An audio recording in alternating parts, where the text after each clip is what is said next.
Hello student, class 12 का maths का question paper है जो कि आपके एग्ज़ाम के लिए इम्पॉर्टेंट है। तो सीबीएसई बोर्ड एग्ज़ाम 2026 के बच्चे भी इसकी प्रिपरेशन कर सकते हैं एंड साथ ही साथ अगर कंपार्टमेंट आई है तो इम्पॉर्टेंट है ये क्वेश्चन पेपर। तो इसका सेक्शन ए बी सी हमने कंप्लीट कर लिया है। तो अभी इसका सेक्शन डी के लॉन्ग क्वेश्चन देखेंगे। तो देखेंगे लॉन्ग क्वेश्चन कैसे करने होते हैं। तो ये 5 मार्क्स के क्वेश्चन है। तो इसमें देखो 32nd क्वेश्चन जो है डिफरेंशिएट था।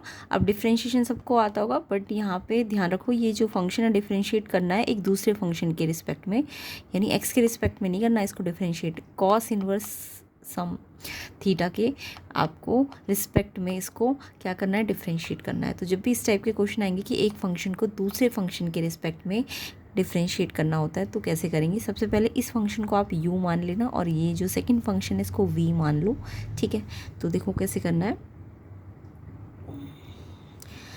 तो यहाँ पे हमने tan inverse root 1 minus x square upon x को u माना है, ठीक है। बाकी आपको इन्वर्स फंक्शन को डिफरेंशिएट करना आता होगा कि इसमें हम सब्स्टिट्यूशन मेथड लगाते हैं। तो हमने क्या करा, ये जो x है ना, जब भी यहाँ x होता है ना, 1 माइनस एक्स स्क्वायर के अंडर रूट होता है तो x को हम कॉस थीटा मान लेते हैं या साइन थीटा भी मान सकते हो। तो x आपने कॉस थीटा पुट करना है यहाँ पे। तो x की जगह हमने अगर कॉस थीटा रखा तो 1 माइनस कॉस स्क्वायर क्या हो जाएगा, साइन स्क्वायर, एंड रूट है तो साइन थीटा आ जाएगा, है ना। एंड x की जगह कॉस थीटा, क्योंकि ये इन्वर्स फंक्शन को डिफरेंशिएट में सब्स्टिट्यूशन मेथड हम यूज़ करते हैं। अच्छा, इससे क्या होगा कि x अगर कॉस थीटा है तो थीटा आपका कॉस इन्वर्स x हो जाएगा ना, क्योंकि कॉस इधर जाएगा तो इन्वर्स में चला जाएगा। अब जहाँ आप पहले से सिंप्लीफाई कर लो, tan inverse sine theta upon cos theta, तो क्या होता है tan sine theta upon cos theta, ये होता है टेन थीटा। टेन इन्वर्स और टेन एक साथ है तो टेन इन्वर्स से टेन हट जाएगा, थीटा बचेगा जस्ट, और थीटा क्या है आपका कॉस इन्वर्स एक्स। तो यहाँ पे कुछ नहीं है, ये आपको तो आता ही होगा इन्वर्स फंक्शन को हम कैसे डिफरेंशिएट करते हैं। बस याद रखना है फर्स्ट फंक्शन को हमने यू मानना है। तो यहाँ पे u मेरे को सिंप्लीफाई करके क्या मिला, कॉस इन्वर्स x। अब u का मेरे को क्या करना है, डिफरेंशिएट करना है x के रिस्पेक्ट में। तो कॉस इन्वर्स x का डिफरेंशिएशन का फॉर्मूला सबको आता होगा, 1 upon root 1 minus x square, साथ में माइनस का साइन। तो ये तो हमारा पहला काम हुआ कि हमने u जिसको माना था उसका डेरिवेटिव कर लिया x के रिस्पेक्ट में। सेकेंड मैंने क्या कहा है, जो सेकेंड फंक्शन है आपके पास cos inverse 2x root 1 minus x square, उसको आपको v मानना है। अब यहाँ भी आप थोड़ा सब्स्टिट्यूशन लगाओ, x है ना जहाँ जहाँ, तो यहाँ पे कॉस थीटा रख दो। तो ये वाला तो आपको आता ही होगा इन्वर्स को कैसे डिफरेंशिएट किया जाता है। तो इसके लिए पहले सब्स्टिट्यूशन लगाए जाते हैं। तो x की जगह मैंने देखो 2x की जगह क्या रखा, cos theta, 2 cos theta, and ये 1 minus cos square theta sine square theta, and ये रूट है तो साइन थीटा, तो 2 कॉस थीटा साइन थीटा, ये आइडेंटिटी बन गई साइन 2 थीटा की, ठीक है। अब यहाँ तो कॉस इन्वर्स है जबकि यहाँ साइन है, तो आप साइन को कॉस इन्वर्स, अगर यहाँ कॉस इन्वर्स है तो इसे भी कॉस में बदलोगे ना, तो साइन 2 थीटा को हम कॉस में क्वाड्रेंट वाइज कैसे चेंज कर सकते हैं, cos pi by 2 minus 2 theta लिख सकते हैं ना, क्योंकि साइन 2 थीटा है और प्लस का कॉस 2 थीटा, प्लस का कॉस लाना है तो आपको इसको फर्स्ट क्वाड्रेंट के अकॉर्डिंग चेंज करना पड़ेगा, ठीक है। तो cos pi by 2 minus 2 theta हमने चेंज किया साइन को। अब यहाँ पे भी कॉस है, यहाँ भी कॉस है, तो ये हट गया, तो जस्ट ये बचा पाई बाई 2 माइनस 2 थीटा की जगह हम क्या रख सकते हैं, कॉस इन्वर्स एक्स, ओके। तो आंसर क्या आया मेरा, अभी आंसर नहीं आया, ये मेरा v आया सिंप्लीफाई करके। अब मुझे इस v का भी डिफरेंशिएशन करना है, v हमारा ये आ गया है। अब v का डिफरेंशिएशन कर लो dv बाई dx। अब पाई बाई 2 तो कांस्टेंट है, उसका डिफरेंशिएशन तो 0 होगा, एंड इसका डिफरेंशिएशन करो -2 as it is. Cos inverse x का भी मैंने बताया था 1 upon root 1 minus x square, and साथ में यहाँ 2 भी है ना, तो ये 2 इसलिए है। और बाहर देखो वैसे माइनस होता यहाँ पे अगर माइनस है, बट यहाँ भी माइनस है क्योंकि, तो इसलिए ये माइनस माइनस प्लस हो गया है ना। तो सिंपल, अगर आपको इन्वर्स फंक्शन के सिंप्लीफिकेशन आते पहले सिंप्लीफाई कर लो, देन उसका u है तो du by d x, v है तो dv बाई डी एक्स। अब मेरे पास du बाई डी एक्स भी आ गया, dv बाई डी एक्स। हमें बनाना क्या है, हमें तो बनाना क्या है, हमें इसको डिफ्रेंशिएट करना था इसकी रिस्पेक्ट में, यानी मुझे du अपॉन dv बनाना है। तो हमको du अपॉन dv अगर बनाना है तो इसमें हम कैसे बना सकते हैं इसको, du बाई डी एक्स को अगर मैं dv बाई डी एक्स से डिवाइड कर दूँ तो मेरा du बाई डी बन जाएगा ना। तो हमने क्या करना है, ये जो du बाई डी एक्स आया है इसको इससे डिवाइड करना है ना। तो जब इससे इसको डिवाइड करोगे तो ये तो कट जाएगा, तो -1 अपॉन 2 आंसर आ जाएगा। तो बहुत ही सिंपल होता है इस टाइप का फंक्शन, बस आपको इन्वर्स को सिंप्लीफाई करना आना चाहिए, वो आपको आई होप चैप्टर 2 में आता होगा। तो u मानना है, इसको v मानना है, इसको पहले सिंप्लीफाई कर लो, देन इसको du बाई डी एक्स करो, फिर dv बाई डी एक्स करो, du बाई डी एक्स को dv बाई डी एक्स से डिवाइड कर दो तो आंसर आ जाएगा। सिंपल क्वेश्चन है, ठीक है। नेक्स्ट इसका चॉइस वाला क्वेश्चन है B, find dy by d x. Y आपको दिया था x tan x plus root x square plus 1/2। तो जब भी आपको दिखे कि एक फंक्शन के ऊपर दूसरा फंक्शन हो एक्सपोनेंट फॉर्म में, ठीक है, तो हम उसे अगर डेरिवेटिव लेना चाहते हैं तो लॉग की हेल्प से लेते हैं। और क्योंकि यहाँ पे दो फंक्शन है कि यहाँ है, तो इसको हम अलग अलग मान लेंगे, इसको u मान लेंगे, इसको v मान लेंगे, ठीक है। तो हमें दिख रहा है यहाँ पे दो फंक्शंस है ना, एक ये है और प्लस एक ये है। तो मेरे को डेरिवेटिव करना है तो इसको u मान लो, इसको v मान लो। तो मेरे पास y जो है वो u प्लस वी है। तो dy बाई डी एक्स अगर करना है तो हमको du बाई डी एक्स भी करना पड़ेगा और dv बाई डी एक्स भी करना पड़ेगा, है ना। अगर यहाँ डिफरेंशिएट लेना है तो यहाँ भी करना पड़ेगा, तो ये भी du बाई डी एक्स हो जाएगा, ये भी dv बाई डी एक्स। अब u आपने इस फंक्शन को माना है x tan x को, और v आपने इसको माना है। ये तो सिंपली हो जाएगा, बट इसके लिए आपको लॉग की हेल्प लेनी पड़ेगी। तो u equal to x tan x को अगर सॉल्व करना है, इसको du बाई डी एक्स निकालना है इसका, तो आपको लॉग लगाना पड़ेगा। तो आपने u x tan x को पहले डिफरेंशिएट करने के लिए लॉग लेना है। तो यहाँ पे लॉग लिया है लॉग u, तो इधर भी लॉग लोगे। अब लॉग की प्रॉपर्टी सबको पता है, लॉग में क्या होता है, ये जो पावर होती है ये आगे आ जाती है, एंड लॉग फिर ये जो है बेस है ये लॉग के साथ आ जाता है, ठीक है। तो जो x की पावर 10x है तो पहले 10x आ जाएगा, फिर log x आ जाएगा। ओके, हमने x को डिफरेंशिएट कर दिया लॉग की हेल्प से।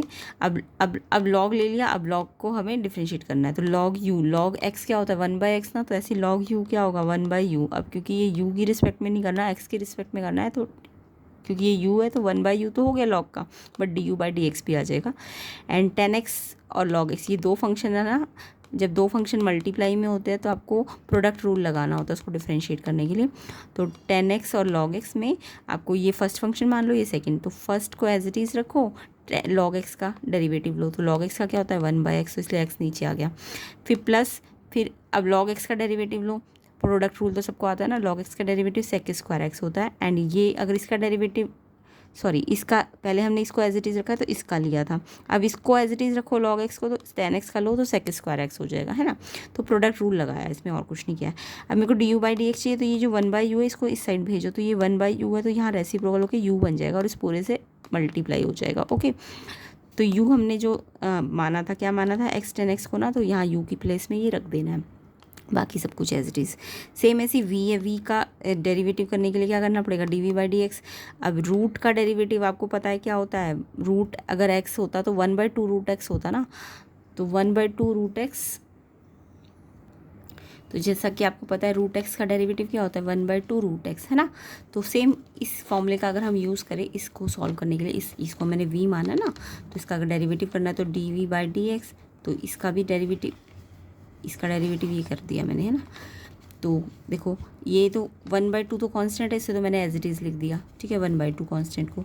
एंड इसको रूट एक्स की हेल्प से जैसे इसको किया है वैसे इसको भी सिंप्लीफाई करो, इसका डेरिवेटिव लो। तो रूट एक्स का डेरिवेटिव क्या होता है 1/2, यानी एक 1/2 तो ये वाला है, और एक रूट एक्स का जब डेरिवेटिव करोगे तो 1/2 आएगा ना, तो ये 1/2 है। एंड जो रूट एक्स है वो नीचे आ जाता है, तो यहाँ पे ये जो पूरा रूट के अंदर है वो नीचे आ जाएगा डिनोमिनेटर में। अब क्योंकि ये x नहीं है, ये x स्क्वायर प्लस 1 है, तो इसका भी डिफरेंशिएशन चेन रूल से करूँ तो x स्क्वायर का डिफरेंशिएशन 2x होता है, एंड 1 का तो 0 लिखने की ज़रूरत नहीं है, तो ये आएगा इसका, और इस 2 से ये 2 कट जाएगा, तो ये आ जाएगा x/2 root x square plus 1, ये dv बाई डी एक्स आ जाएगा, ठीक है। तो यहाँ पर भी इन्होंने यही किया है, dv बाई डी एक्स हमारा ये आ गया है।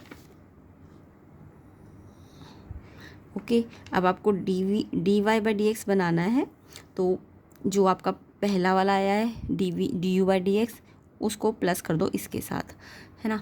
तो बस सिंपल हो गया क्वेश्चन। तो इस तरीके से ये इसका आंसर आ जाएगा। नेक्स्ट क्वेश्चन देखो 33, find the absolute maximum and absolute minimum. आपको क्या फाइंड करना है, एब्सोल्यूट मैक्सिमम और एब्सोल्यूट मिनिमम। फंक्शन आपके पास ये है, बहुत ही सिंपल सा क्वेश्चन है। इंटरवल में आपको फाइंड करना है मैक्सिमम मिनिमम। एब्सोल्यूट जब भी होता है तो इंटरवल दिया होता है आपको, तो कुछ नहीं करते हैं, जब भी मैक्सिमम मिनिमम निकालना हो तो आपको ये जो फंक्शन होता है इसको डिफरेंशिएट करना होता है।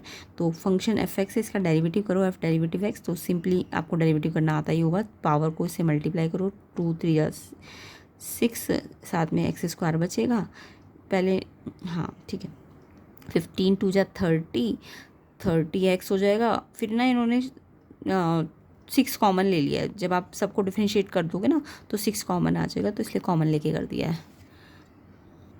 तो देखो कुछ नहीं किया, फंक्शन एफ एक्स था, अब इसको डेरिवेटिव करोगे तो डेरिवेटिव में क्या होता है, ये पावर इससे मल्टीप्लाई होगी, 2 3 या 6 एंड एक पावर कम हो जाएगी।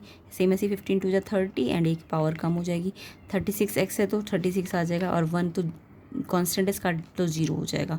तो ये आया डेरिवेटिव। अब 6 कॉमन ले लो सब में से, 6 कॉमन ले लिया तो अंदर एक्स स्क्वायर बचेगा, 6 5 जा 5x बचेगा, और 6 6 जा तो ये कॉमन ले लिया, ठीक है।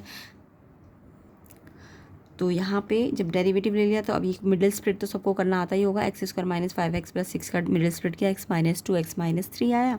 और फिर जब डेरिवेटिव हो जाए और फैक्टर हो जाए, फिर आपको क्या करना होता है, इस डेरिवेटिव को ना 0 के इक्वल रखना होता है। पूरा जो डेरिवेटिव आया इसको 0 के इक्वल रखोगे अगर आप, तो जब 0 के इक्वल इसको पूरे को रखोगे तो x या तो 2 आएगा या x3 आएगा, है ना।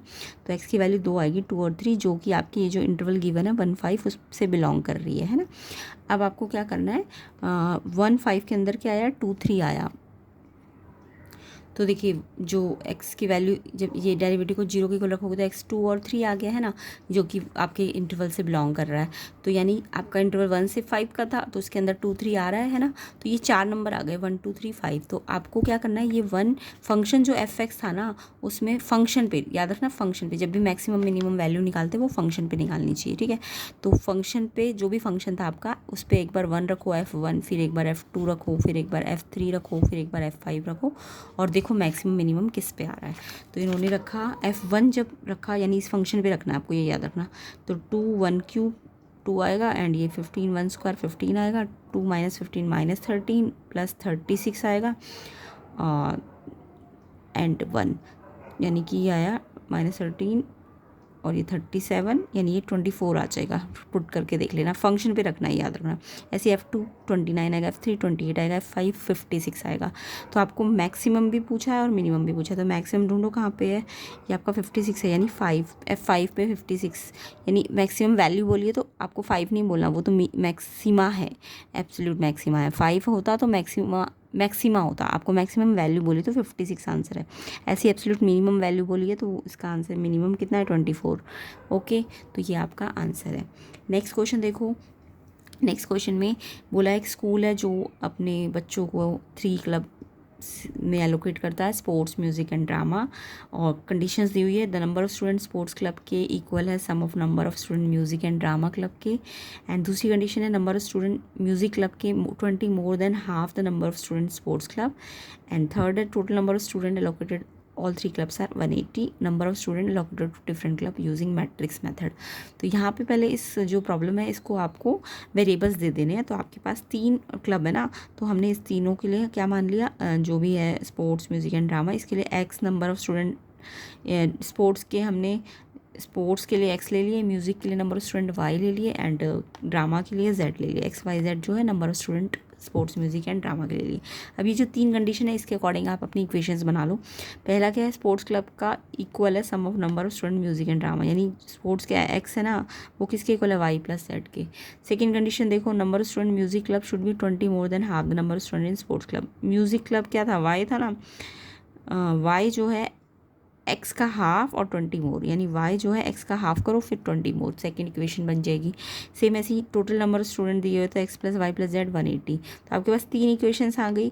अब आपको बस ध्यान रखना है इक्वेशंस को ना, जो उनकी जनरल फॉर्म होती है, यानी सारे x y z वेरिएबल एक तरफ कर लो, तो x यहीं रहेगा, y z यहाँ आके माइनस हो जाएंगे, इक्वल टू 0। सेकेंड इक्वेशन में देखो y को इधर लेके जाओ, तो पहले x as it is, two y यहाँ जाएगा माइनस, अच्छा ध्यान रखना अपॉन में 2 भी है ना, तो एलसीएम भी ले लेना, तो ये इक्वेशन आ जाएगी x माइनस 2y, एंड 2 से इसको मल्टीप्लाई करोगे, 2 से एलसीएम लेना पहले और फिर इसको जो इसकी जनरल फॉर्म है उसमें ले आना, एंड ये तो ऑलरेडी जनरल फॉर्म है। अब 3 इक्वेशंस आपके पास जनरल फॉर्म में आ गया। अब आपको इसके मैट्रिक्स बना लेने हैं।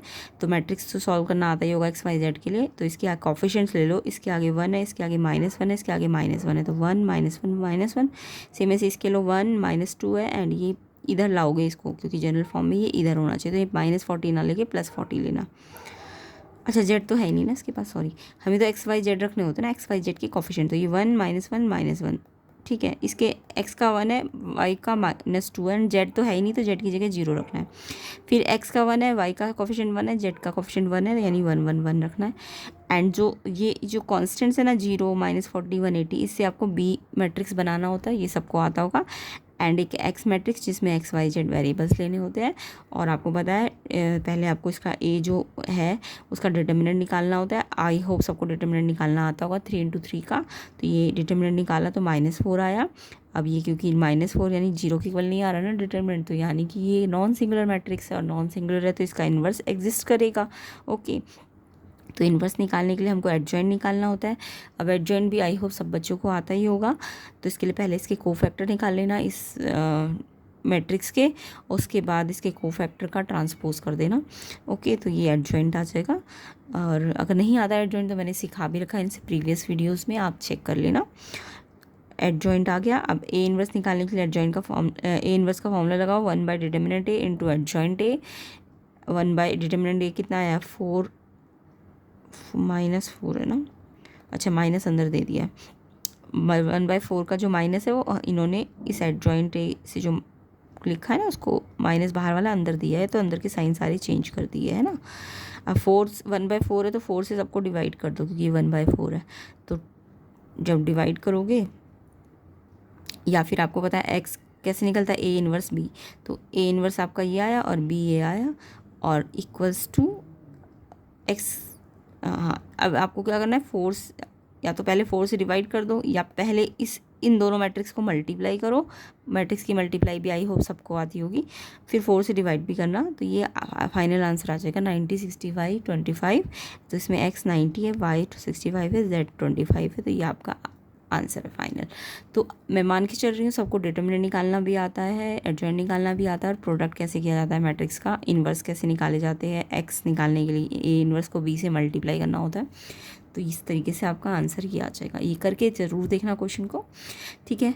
नेक्स्ट क्वेश्चन देखो 35। Find the image A of the point है आपके पास, और इस पॉइंट की इस लाइन पे आपको इमेज निकालनी है, यानी ए पॉइंट की इमेज निकालनी है इस लाइन पे। और फिर equation of line A and A dash जो आएंगे पॉइंट, उनसे जो लाइन बनेगी उनकी इक्वेशन चाहिए आपको। तो जब भी इमेज निकालनी हो किसी भी लाइन से और किसी पॉइंट की, तो हमें क्या करना होता है, हमें लाइन की इक्वेशन ये है ना, तो हमें लाइन की इक्वेशन से इसके आर्बिट्रेरी पॉइंट निकालने के लिए इस पूरी इक्वेशन को लैम्डा के इक्वल रखना है। तो x यहाँ से निकाल लो, x/1 लैम्डा है ना, तो x आ जाएगा 1 लैम्डा क्रॉस मल्टीप्लाई, ठीक है लैम्डा। और फिर y निकालोगे तो पहले 2 लैम्डा आएगा, फिर -1 है तो +1 हो जाएगा। फिर ऐसे z निकालना है तो 3 लैम्डा मल्टीप्लाई हो गया, और ये -2 उधर जाएगा, पहले ये तो 3 लैम्डा होगा, फिर -2 उधर जाएगा तो +2 हो जाएगा। तो ये आर्बिट्रेरी पॉइंट आ गए। अब ये जो आर्बिट्रेरी पॉइंट है इसके डायरेक्शन रेशियो निकालने हैं आपको। तो यहाँ पे तो देखो ये मेरे पास लाइन थी ना, जो जिस लाइन की मुझे इक्वेशन दी थी, तो आर्बिट्रेरी पॉइंट आए हमारे लैम्डा 2 लैम्डा +1 3 लैम्डा +2। और ये पॉइंट जो ए गिवन था इसके पॉइंट, तो इसके पॉइंट से और इसके पॉइंट जो आए हैं अभी आर्बिट्रेरी पॉइंट, इससे हम डायरेक्शन रेशियो निकाल सकते हैं ना। तो कैसे निकलते हैं डायरेक्शन रेशियो, x2 - x1 यानी लैम्डा -1 आ जाएगा, और इसका 2 लैम्डा +1 में से ये y2 - y1 है ना, तो 2 लैम्डा +1 -6 करोगे तो 2 लैम्डा -5 आ जाएगा, है ना। ऐसे Z3 में से Z2, ये क्या होता है Z है ना, तो Z2 में से Z1 माइनस कर दो, तो 3 लैम्डा +2 में से -3 करोगे तो 3 लैम्डा माइनस का 3 बड़ा है तो 1 आएगा, है ना। तो ये आपके डायरेक्शन रेशो आ जाएंगे। ये मान लो m पॉइंट था जो आपका लाइन गिवन थी, उससे जो ये आर्बिट्रेरी पॉइंट आए ये m थे, और m और a के हमने क्या करे डायरेक्शन रेशो निकाले हैं। ओके, ये आ गए। अब हमें क्या करना है, ये डायरेक्शन रेशो आए हैं, तो ये जो डायरेक्शन रेशो है ये क्या करेंगे, तो ये जो लाइन थी इसकी डायरेक्शन रेशो आपको कैसे मिलेंगे, जो भी लाइन की जनरल फॉर्म होती है उसमें जो नीचे वाले, अगर ये जनरल फॉर्म है तो जो नीचे होते हैं वो इस लाइन के, इस वाली लाइन के क्या होते हैं डायरेक्शन रेशो, यानी ये जो लाइन के नीचे दिख रहे होंगे आपको वो डायरेक्शन रेशो है। अब ये लाइन, इस लाइन की जो AM लाइन है और ये वाली लाइन है ये परपेंडिकुलर है ना, तो परपेंडिकुलर का रूल क्या है, जो भी इस लाइन के डायरेक्शन रेशो होंगे ABC, और ये जो नए डायरेक्शन रेशो आए हैं इस वाली लाइन के, ये क्या है मान लो A1 B1 C1 होते, तो ये क्या है A2 B2 C2, तो A1 के साथ क्या A2 + B1 B2 + C1 C2, equals to क्या होता है 0, क्योंकि लाइन जो ए एम है वो जो भी गिवन लाइन है उसके परपेंडिकुलर है ना, तो ये कंडीशन लगेगी। तो यही कंडीशन लगाई गई है कि इसके कितने लाइन के क्या दिख रहे थे 1 2 3, ये जनरल फॉर्म है ना ऑलरेडी, तो ये 1 2 3 इसके डायरेक्शन रेशियो थे, तो 1 को इस वाले डायरेक्शन रेशियो से मल्टीप्लाई किया, फिर प्लस इस 2 को इस डायरेक्शन रेशियो से मल्टीप्लाई करना है, एंड ये 3 को इस डायरेक्शन रेशियो से मल्टीप्लाई करना है, एंड इक्वल टू 0। तो परपेंडिकुलर वाली कंडीशन लगा देनी है आपको, एंड इससे सॉल्व करके लैम्डा की वैल्यू 1 आ गई। अब लैम्डा की वैल्यू 1 आ गई, इट मीन्स आपको एम वाले पॉइंट मिल जाएंगे। एम वाले पॉइंट ये थे ना, तो इसमें लैम्डा पुट कर दो 1, इसमें रखा तो 2 1 2 + 1 3, एंड ये 5, तो ये एम के पॉइंट आ गए आपके 135 फुट आ गया ये, ठीक है। तो अगर फुट वाले क्वेश्चन अगर आपको समझने तो इसी में फुट भी आ जाता है, ठीक है।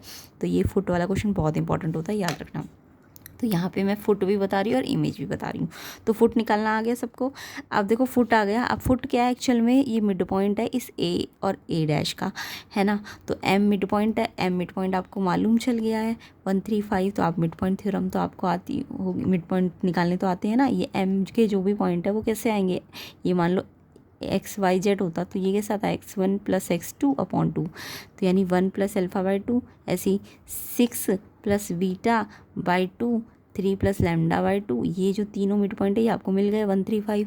ओके, अब यहाँ से 1 + λ 1 + α/2 को 1 के इक्वल रख लो, तो इससे ये 1 आ जाएगा, दूसरा 0 आ जाएगा, ये 7 आ जाएगा। जब इसको इसके इक्वल रखोगे, इसको इसके इक्वल रखोगे, एंड इसको इसके इक्वल रखोगे, तो आपके ये ए के पॉइंट आ गए। और ए डैश ही क्या है, इमेज है ना। उसके बाद आपको ए और ए डैश के जो पॉइंट आए उससे इक्वेशन भी बनानी थी। तो इक्वेशन बनाने के लिए कुछ नहीं करते, आपको जो भी ये जो वाले डायरेक्शन रेशियो आए ना 107, तो यहाँ तक सबको समझ आ गया। ये पॉइंट आपको गिवन था, एम मैंने निकाला 135, एंड ये जो ए डैश है मिड पॉइंट फॉर्मूला लगा के अल्फ़ा बीटा गामा इस तरीके से निकल जाएगा। ये वाला 1 मिड, ये जो 1 है मिड पॉइंट, ये कैसे आएगा 1 + α/2, इसे क्रॉस मल्टीप्लाई करके अल्फ़ा 1 आ जाएगा। सेम ऐसी 6 + β/2 3 के इक्वल हो जाएगा, 3 + γ/2 5 के इक्वल हो जाएगा, एंड सॉल्व कर लो, गामा 7 आ जाएगा, बीटा 0 आ जाएगा। अब आपको ए भी पता है और ए डैश भी पता है। ए और ए डैश की लाइन की इक्वेशन बनानी है। तो जब भी 2 पॉइंट दिए होते तो लाइन की इक्वेशन कैसे आती है, 2 पॉइंट वैसे दिए नहीं थे, एक था, एक निकाल लिया हमने, तो इनसे इक्वेशन कैसे बनेगी, 2 पॉइंट से लाइन की इक्वेशन। चाहे आप इस 2 पॉइंट से भी बना सकते हो, चाहे आप इन 2 पॉइंट से भी बना सकते हो, आपकी मर्जी है। ए एम से भी बना सकते हो, ए एम वाले पॉइंट को लेके, या फिर ए डैश वाले पॉइंट को लेके भी। तो शायद इसमें जो इन्होंने सॉल्व किया है ये इन 2 पॉइंट से भी है, मैं इससे कर रही हूँ, इस वाले पॉइंट से, ठीक है। तो क्या होती है इक्वेशन, x - x1 इन 2 पॉइंट से बना रही, तो x1 y1 z1 ये होंगे। तो x1 क्या है, x - x1, y - y1 कितना है 6, एंड z - z1 कितना है 3, ठीक है। और नीचे क्या रखते हैं, x2 - x1, क्योंकि 2 पॉइंट है ना मेरे पास, तो x2 - x1, तो 1 - 1 करूँगी तो क्या आएगा 1 - 1, यानी यहाँ 0 आ जाएगा नीचे। ऐसे ही इसमें क्या करूँगी, y2 - 0 - 6 करूँगी तो 0 - 6, यानी नीचे -6 आ जाएगा। और नीचे z2 - z1 करूँगी तो 7 - 3 4 आ जाएगा। तो इस तरीके से आप निकाल सकते हो। आप चाहो तो इन 2 पॉइंट से भी निकाल सकते हो। ओके, तो ये आपका फाइनल आंसर हो जाएगा। नेक्स्ट देखो, नेक्स्ट आपको क्वेश्चन है, तो यहाँ पे फुट और इमेज वाला क्वेश्चन बहुत इंपॉर्टेंट होता है, इसे अच्छी तरीके से कर लेना। चाहे आप 2026 की प्रिपरेशन करोगे या फिर अगर कंपार्टमेंट आई है या इम्प्रूवमेंट एग्जाम भरा है तो उसके लिए इंपॉर्टेंट है ये क्वेश्चंस, लॉन्ग क्वेश्चंस है। सेकंड है इसमें, फाइंड अ पॉइंट P इस लाइन पे such that it's distance from this point 7 unit, find the equation of line joining P and Q। तो यहाँ पे मेरे को एक पॉइंट P इस लाइन पे निकालना है कि इसका डिस्टेंस Q पॉइंट से 7 हो। तो पहले इस लाइन से इस लाइन पे P पॉइंट निकालना है, और डिस्टेंस आपको दिया है 7 यूनिट का। तो जब डिस्टेंस दिया हो किसी भी लाइन का किसी पॉइंट से, तो पहले आप इस लाइन के ना आर्बिट्रेरी पॉइंट, जैसे मैंने अभी बताया थे आपको, इसको लैम्डा के इक्वल रख लो, तो x निकल जाएगा, पहले क्रॉस मल्टीप्लाई करो 1 × लैम्डा, एंड +5 है तो -5 हो जाएगा, है ना। ये तो आई होप सबको करना था। सेम ऐसे y निकालो, 4 लैम्डा +3 है तो -3 हो जाएगा। z निकालना है तो -9 लैम्डा, एंड ये -6 है तो ये +6 हो जाएगा। तो इसी जो लाइन की क्वेश्चन, इससे मैंने आर्बिट्रेरी पॉइंट निकाले, एंड ये पॉइंट जो आए इसका इस पॉइंट से डिस्टेंस आपको दिया है। तो जब भी 2 पॉइंट का डिस्टेंस दिया हो तो आप डिस्टेंस फॉर्मूला लगाओगे ना, तो इस पॉइंट का इससे डिस्टेंस निकालना है, तो इसमें से इसको माइनस करो, लैम्डा -5 -2 करोगे, डिस्टेंस फॉर्मूला आता है ना x2 - x1 का स्क्वायर, तो लैम्डा -5 -2 -7 उसका स्क्वायर, फिर 4 लैम्डा -3 में से -4 करो तो -3 -4 -7 हो जाएगा और उसका स्क्वायर। सेम ऐसे 9 लैम्डा +6 में से माइनस करना है -1 तो ये प्लस हो जाएगा ना, तो 7 हो जाएगा, -9 लैम्डा +7 और उसका स्क्वायर। तो डिस्टेंस फॉर्मूला लगाया एंड डिस्टेंस आपको 7 गिवन है। अब यहाँ से आप अंदर सॉल्व कर लेना, तो ये आपका आएगा, जब सिंप्लीफाई कर दोगे तो ये कॉमन वॉमन लेके ये आ जाएगा, और यहाँ स्क्वायर रूट है तो इसका स्क्वायर कर देना, यहाँ से रूट हटेगा तो वहाँ स्क्वायर है 49, ठीक है। और सिंप्लीफाई करके आपके पास ये आएगा, लैम्डा सॉल्व करोगे तो 1 आ जाएगा, और लैम्डा आ गया अब आपके पास। तो ये जो पॉइंट आपने रैंडम लिए थे इसमें लैम्डा की वैल्यू रख दी तो ये पॉइंट भी आ गया। अब आपको पी और क्यू का इक्वेशन भी बनाना, भी थोड़ी देर पहले मैंने बताया था, पी और क्यू पॉइंट को ले लो, x माइनस x1 मैंने ये लिया है तो माइनस माइनस प्लस हो जाएगा, y माइनस y1 ये वाला ले लिया, z माइनस z1 ये वाला ले लिया, ये माइनस है तो इसलिए प्लस हो गया, और नीचे x2 माइनस x1 निकालना है, यानी -4 में से x2 माइनस x1, x2 ये x1 y1 z1 है तो ये x2 है, तो x2 माइनस x1 करो, 2 माइनस करोगे -4 तो 6 हो जाएगा, 4 माइनस 1 करोगे तो 3 हो जाएगा, -1 माइनस है तो ये प्लस हो जाएगा ना, तो ये 2 हो जाएगा, ठीक है। या फिर आप उल्टा भी कर सकते थे, x1 y1 z1 इसको ले लो, है ना, तो फिर इसमें से इसको माइनस करना, अगर x1 y1 z1 ये लिए हमने तो फिर आपको इसमें से इसको माइनस करना पड़ेगा, है ना। तो ऐसे करके 2 केसेस बन सकते हैं। आई होप सबको ये क्वेश्चन भी समझ आ गया होगा। नेक्स्ट इसका सेक्शन ई है, केस बेस्ड क्वेश्चन, ये हम नेक्स्ट पार्ट में कवर कर लेंगे। तो सेक्शन ई को भी हमें अच्छी तरीके से समझना है। तो आई होप लॉन्ग क्वेश्चंस आपको समझ भी आ रहे होंगे। तो जितने भी 5 ईयर के क्वेश्चंस हैं उनमें से लॉन्ग क्वेश्चन ज़रूर कर लीजिए, अपनी लॉन्ग क्वेश्चंस की प्रैक्टिस चाहते हो अच्छी तरीके से, तो ये वाले क्वेश्चंस हम नेक्स्ट पार्ट में कवर कर लेंगे। वीडियो को ज़्यादा से ज़्यादा शेयर कर देना एंड लाइक कर देना, एंड चैनल में नए हो तो चैनल को सब्सक्राइब करना। प्लेलिस्ट बनी हुई है इसका, जो फर्स्ट और सेकंड पार्ट है सेक्शन ABC वो ऑलरेडी कंप्लीटेड है, तो उसे भी आप चेक कर लेना। प्लेलिस्ट भी पूरी बनी हुई है, उसे भी चेक कर लेना, लिंक मैं डिस्क्रिप्शन में डाल दूँगी। एंड वीडियो को ज़्यादा से ज़्यादा शेयर कर देना एंड लाइक कर देना। सेक्शन ई को हम नेक्स्ट पार्ट में कवर करेंगे, जिसका लिंक भी मैं डिस्क्रिप्शन में डाल दूँगी।